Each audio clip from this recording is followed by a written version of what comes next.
Very emotional at the Allianz Arena. The result against Gladbach, almost secondary in the real Klassiker. I think both teams actually put a pretty good shift in, considering that this was a glorified testimonial for Thomas Müller. 2-0 the result. Harry Kane stealing a goal from Michael Olise, and then Michael Olise getting his goal towards the end. Anyways, good effort by Thomas Müller throughout.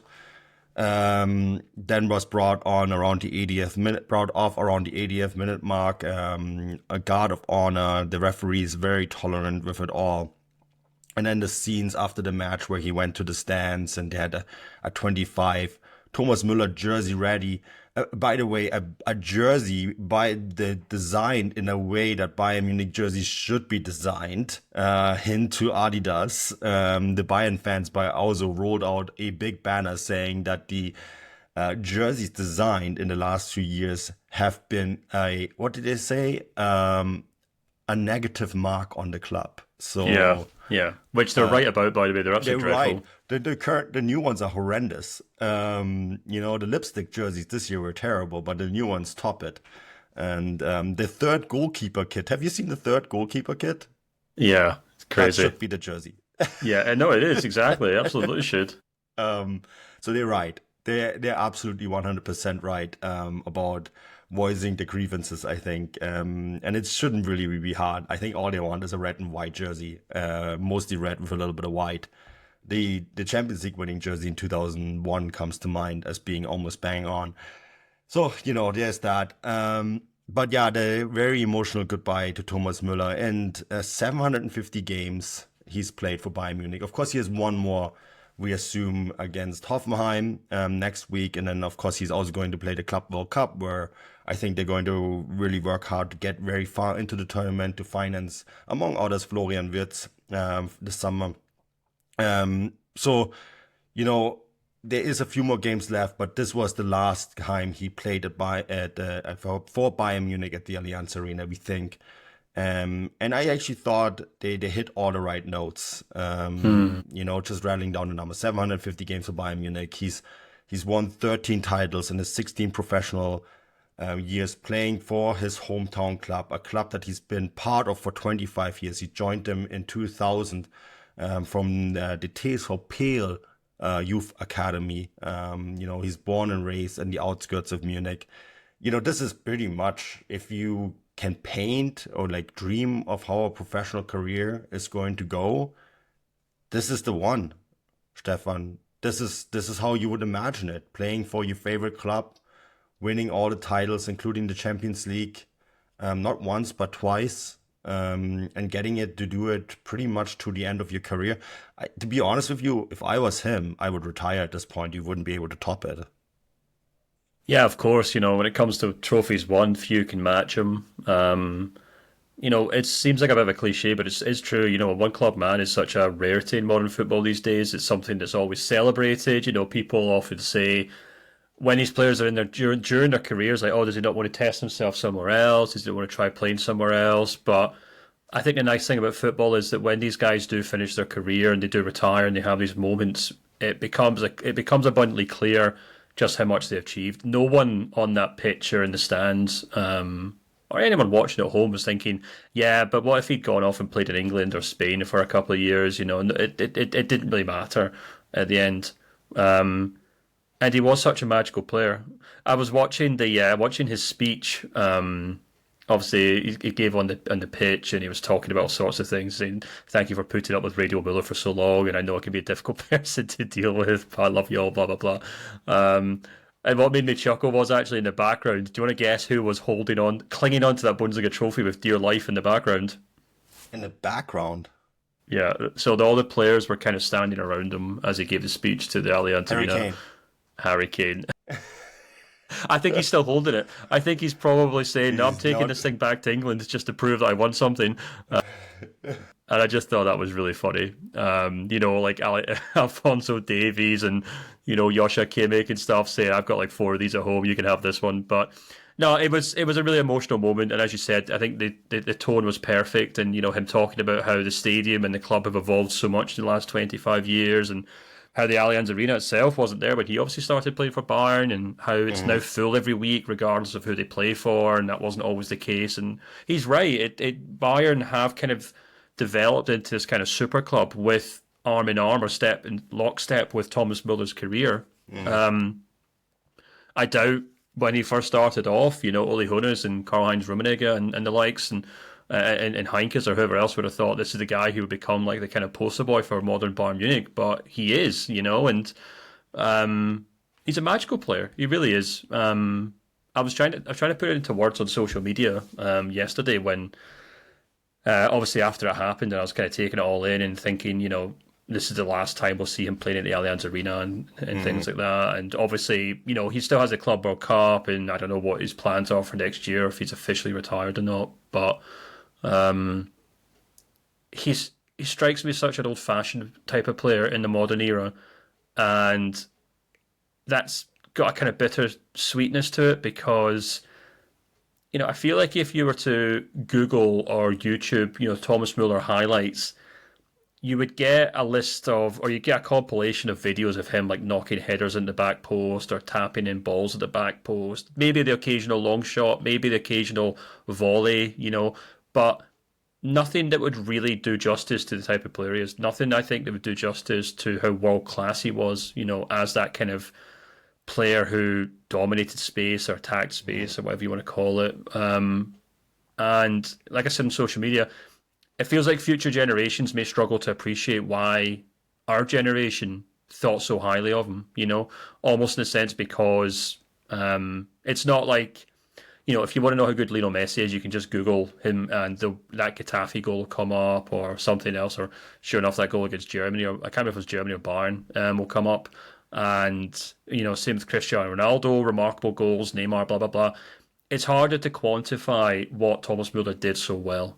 And I'm not saying that to kind of disrespect him by any means. I think that's a special thing. I think it's special because it means all of us now, us two talking, but everyone listening to this, who obviously watches German football, will be able to say when their the great son, their grandsons or whatever, or great grandsons say, well, what was that guy Thomas Muller like? And you try and explain it, and they're like, well, doesn't sound like he was that good. You can just say you just don't get it. You had to be there. You had to be Hmm. there. You had to watch it. You had to watch the game in real time to really appreciate how good he was. You had to be there in the stadium, hearing him bark orders and lead that team in ways that is really quite not only undefinable but also quite unreplaceable. And Jamal Musiala was obviously mentioned in his speech and stuff, and he's obviously kind of the heir to Thomas Muller's kind of throwing it at Bayern, and we'll see how well he can do there. But I don't know. I just think Muller was such a unique player,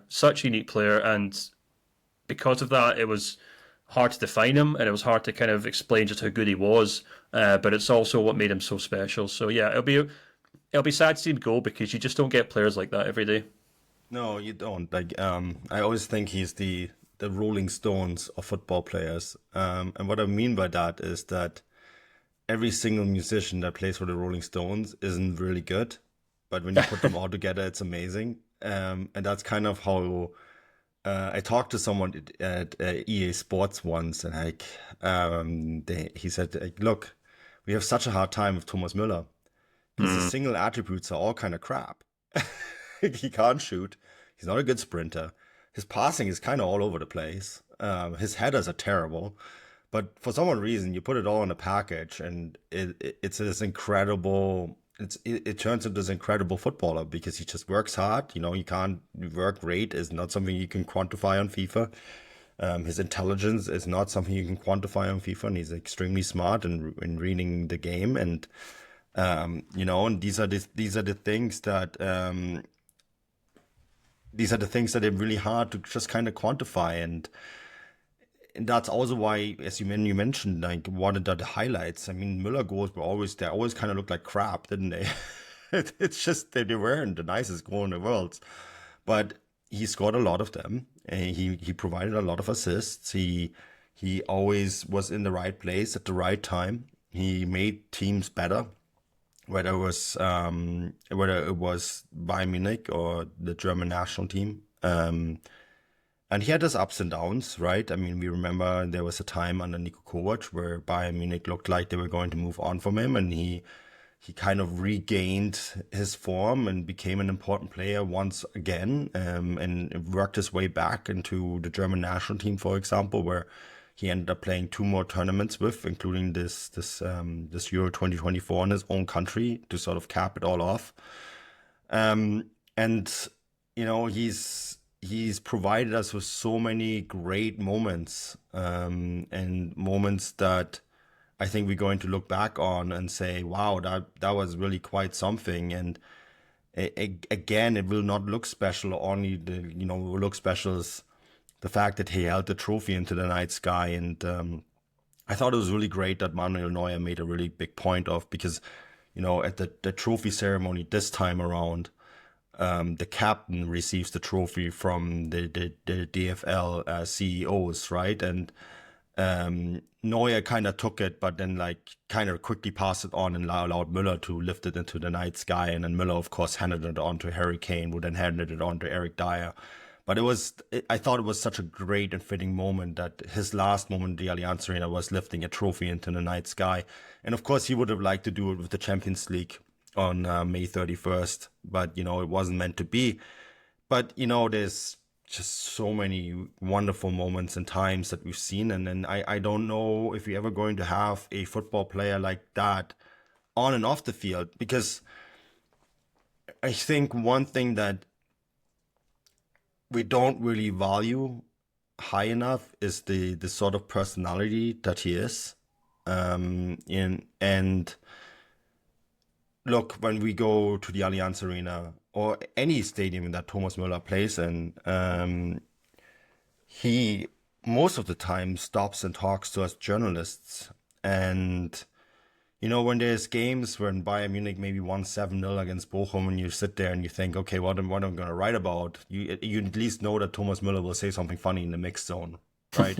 Oh, if he doesn't say something funny because they lost, you can write about how he snuck out through the back door or held his wallet to his head, pretending that he was on a phone call, right? There was always something with him. Lausbub, similar to Schlawiner, which I still haven't figured out the translation for, Stefan. I have to admit that this is from an earlier podcast. But, and I think that's going to be missed. And I just wonder, when you look at this new generation coming up, who is going to be the person that's going to replace this unorthodoxy on and off the field. And I think we'll probably have to wait for a bit until we see something like that again. Yeah, absolutely. And that's why I was saying he's so hard to define. I think if I had to kind of pick one quality that Muller has so well, I guess the number one would be intelligence. There's no doubt about it. He is and was a genius on the football pitch, and I know that's a term that's often thrown around, but I mean in the literal sense that he was able to read football games better than just about anyone else, and that's why he was able to make up for perhaps his physical shortcomings, whether that's speed, technical ability, agility, things like that. He was obviously a very big guy, or lanky, if you will. He was good in the air. He could kind of swing those kind of dangly limbs around defenders. So many of his goals were just his feet getting to places that no other player probably could or would be able to reach. But it was that intelligence which undoubtedly allowed him to read games and become the player that we knew him to be, and that's how he got his nickname, obviously, as that kind of space invader or whatever it was. Space Reader. Or Space Reader, Pointer. yeah. Space Pointer, Raumdeuter. Space Yeah, Pointer. yeah. But I think the other thing as well is belief. He has, to this day, and has always had this remarkable belief in himself. Some may say only belief that you would find in Bavaria when it comes to Germany. And it was infectious, but it also fueled him as a player. You could see it from his very, very early years. He always kind of had this belief in himself. He was always a natural born leader, always from the very youngest age, the kind of guy who would galvanize his team. Would even when I mean the thing that I think of, like I never think of Thomas Müller celebrating goals. I mean he did, but I think his kind of celebration was always him turning to his players and being like, or his teammates, like, "Come on, we could do this." If they just equalised, or if they're trying to get a goal get back, or even if they have just scored, he'd be the guy being like, "Right, come on, let's focus." It's not so much about him; he would turn to his own teammates to Yeah. encourage them. That's the way he's always been. He's always been the guy who almost shepherds these Bayern teams to victory. And so, I mean, I think that's probably what his world class abilities were: his intelligence and his belief in himself. Now, he was obviously a very, very good goalkeeper, a footballer. He probably was a decent goalkeeper. He could do just about everything else. But that's There kind is of how. training videos of him playing goal. I'm sure. I'm sure he probably thinks he's better than Manuel Neuer. Um, but and that's really how, and that's why that's so that's something that's so kind of quantifiable and not really something you can show in a football match highlights reel or a compilation on YouTube, which is a shame. But also, what kind of makes him so special? If he was just a natural striker who just scored, a couple of hundred goals for Bayern Munich, it'd be like, yeah, okay, he's a great player and we wish him all the best. But that's what makes Müller so unique, that kind of unquantifiable aspect to him. And that's why he'll be sorely missed, but also, very well remembered as a Bayern legend. Yeah, no, no, absolutely. And I mean, in the 16 years, he was, of course, we can say 17 years. There was that one year where he played a few minutes under Jürgen Klinsmann, and God knows if Klinsmann had stuck around, maybe he would be now playing at Hoffenheim. This is a true story that Klinsmann wanted to sell him to Hoffenheim, and then Louis van Gaal comes in and invents modern Bayern Munich. And that's actually really fitting because a part of Louis van Gaal's invention of modern Bayern Munich, the two things, he said, Thomas Müller always plays, right? That's a quote. Thomas Müller always plays. And the other thing, of course, was that he put Bastian Schweinsteiger on the number 6 position. And that led to a complete reinvention of the way Bayern Munich played the games, and then of course the double wingers with Ribéry and Robben on each side and all that. But the one thing that is probably the last left over from the invention of the Bayern Munich as we know it today, and I say this over and over again, this happened under Louis van Gaal. That was his belief in Thomas Müller. And since then, Bayern Munich have only missed out on the Bundesliga titles 3 times. And we'll have to see. And you point out this belief that Thomas Müller has, right? I remember in that year where Dortmund almost won it and then lost it in Mainz. I think Thomas Müller kept believing until the very end. He was the only one. He said, like, oh, let's see in the mixed zone. I remember in the mixed zone, he was like, Dortmund, like, they only needed to beat Mainz, and he's like, well, they have to do it first. Like, we're still gonna do our job, and everyone else was already kind of like had the heads down. He was the only one still believing, and they ended up winning it. And I think too, that is something that's going to be very hard to replace for them going forward. And I think, the on-field stuff, I think we've all seen the decline. It's obviously there. I understand it, but Joachim Löw said in an interview with Süddeutsche Zeitung yesterday, that when Thomas Müller entered the dressing room, the lights would go on, right? And I think what he means by that is that the mood entirely shifted into the positive. And that's not going to be around anymore. And it is you should never underestimate what the mood of the dressing room can do for the success of a team. In fact, a dressing room that is not functioning, it doesn't matter how good your players are, the success just won't come. I give you a great example, is the German national team in that stretch before Julian Nagelsmann took over. The issue wasn't quality, it was the mood in the dressing room. The first thing Nagelsmann did was to fix the dressing room, right? And Bayern Munich will now have to rely on other people to do that. And I think that is, going to be more difficult than they maybe think. Yeah, that's a great point. He exemplified and characterized Bayern's kind of ability to just get the job done over and over and over again. You're right. Everyone kind of says, "Oh, Bayern walk to league title every year," but they don't. A lot of these kind of title wins that they've won under Thomas Müller, alongside or with Thomas Müller, sorry, have been genuine, high stakes, hard fought titles, and that Bayern's ability to always get over the line and never slip up and never really trip up the way that, as you say, a Dortmund would, or maybe a Leverkusen have, or Leipzig certainly have in recent years. It's a psyche or an idea that or not an idea. Sorry, it's a. I'm trying to think the right word I could use. The right word for it. A culture, maybe. Culture is the right word I'm looking for. Yeah. That can only be fostered by the players. And Thomas Müller, as I said, bags of belief in himself, which is infectious. But you can only do that if you stay at the club, if you've been at the club for a long period of time.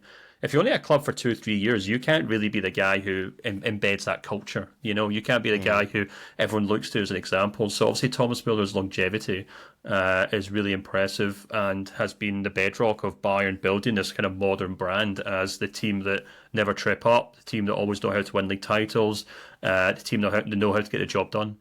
And it's maybe no coincidence that his waning form and role in that first team has maybe coincided with Bayern tripping up more often than not in the Champions League, perhaps, where maybe they needed a bit more of his belief. So that, as you said, will probably more than anything else be what Bayern will be hoping someone can step in and replace.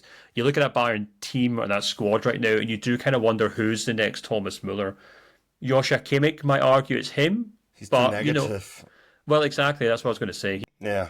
He lets emotions get the better of him in a way that I don't think Muller ever really did. Muller's always been a very positive person. Diallo's obviously got the technical ability to become a world-class player, but does he have the personality to step up and be that player for Bayern? Maybe, maybe not. I don't know.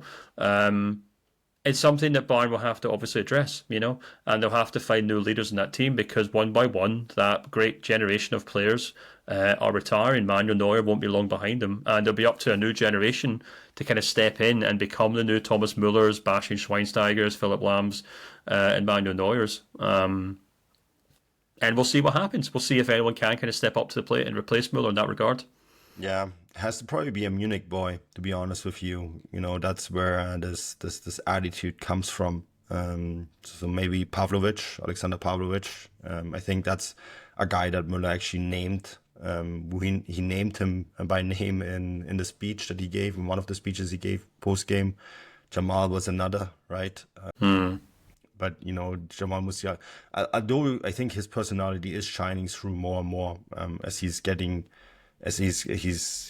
kind of this bridge between the German players and the English/French players, right? Because of his own upbringing. So, I think he has that personality, but different person, different type, right?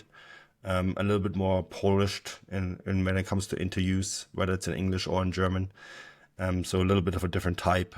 So we'll have to see how it develops. But yeah, it's going to be ultra difficult, I think, for them to move on from the Thomas Müller era.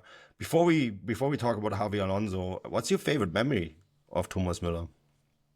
So I was thinking about this, and I think I have to go to that 4-0 win from Bayern over Barcelona in 2013 in the Champions League. He got 2 goals and an assist.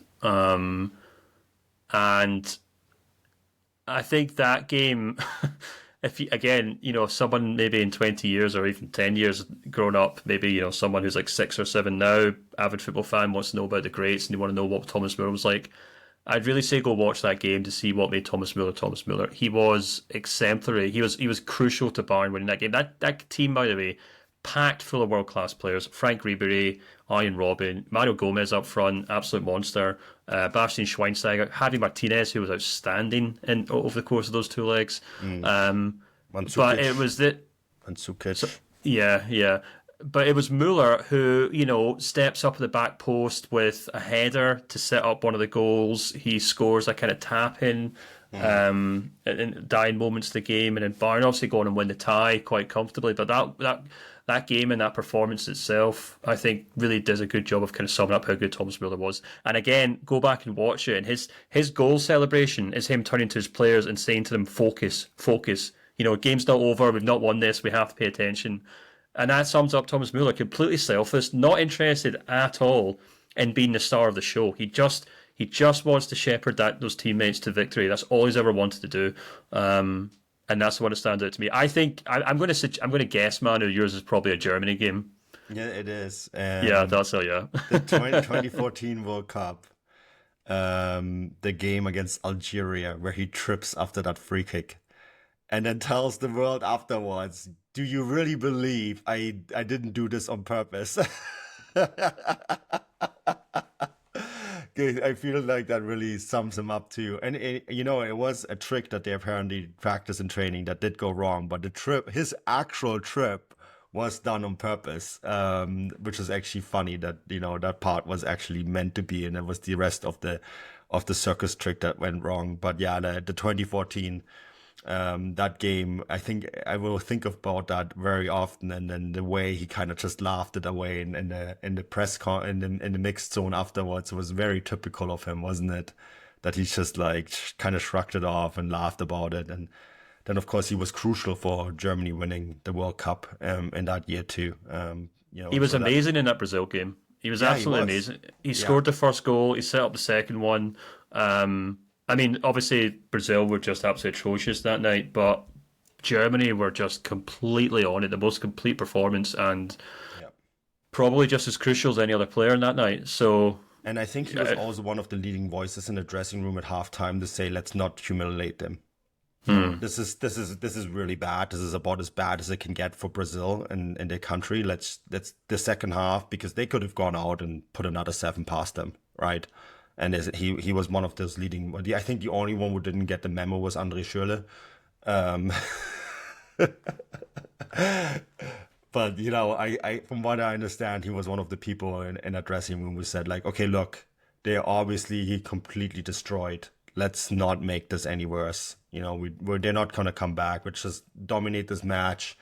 Like, don't let them score, of course, a few goals, but let's just see this out, and let's not score more goals, because this is already quite bad as it is. And I think that is another aspect of him that his empathy is something that is really important. And I think that's also why a lot of Brazilians then switched their allegiance to Germany, even though they got absolutely destroyed for that final. Helped that they played Argentina.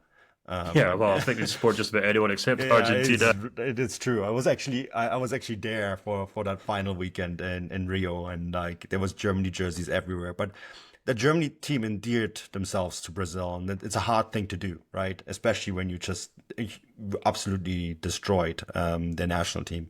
So yeah, that World Cup I think was very special. So was the 2010 World Cup, I think, where he had his coming out party and he became the Golden Boot winner, right? And he's going to be remembered for his World Cup performances as well. And that I think is for if you want to be a German legend, it's really hard to be a German legend without having won a World Cup. And he has that under his belt, right? So I think that will put him into the echelons of the very great German players. So yeah. Lots of great memories. Curious to see what he's going to do next. I think another 2 or 3 years and he's Bayern Munich president, Stefan. Yeah, I mean, do you think you're going to coaching? I'm not quite sure. Probably more interested in coaching his horses, to be honest with you. He's 100% staying in football.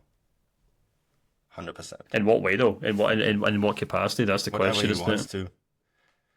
I mean, I'd love to see him as a manager. I really would. I think he'd be a yeah. great head coach. Some world class players, I think, struggle to become managers. In fact, most do because they can't really empathize with players that aren't as good as they were Hmm. because they obviously see the game in a certain way and they see it so easily that they don't really know how to explain to players with lesser ability why can't you go from A to B to C like I did. But I think in Muller's case he'd probably be a really really good head coach because he's obviously just he's always been so intelligent at reading the game, and he's always been so intelligent at over or compensating for maybe his lack of talent, if you will. I don't want to use that term too strongly because I don't think it agrees, but you know what I mean, and lack of speed maybe or lack of technical ability, whatever you want to call it.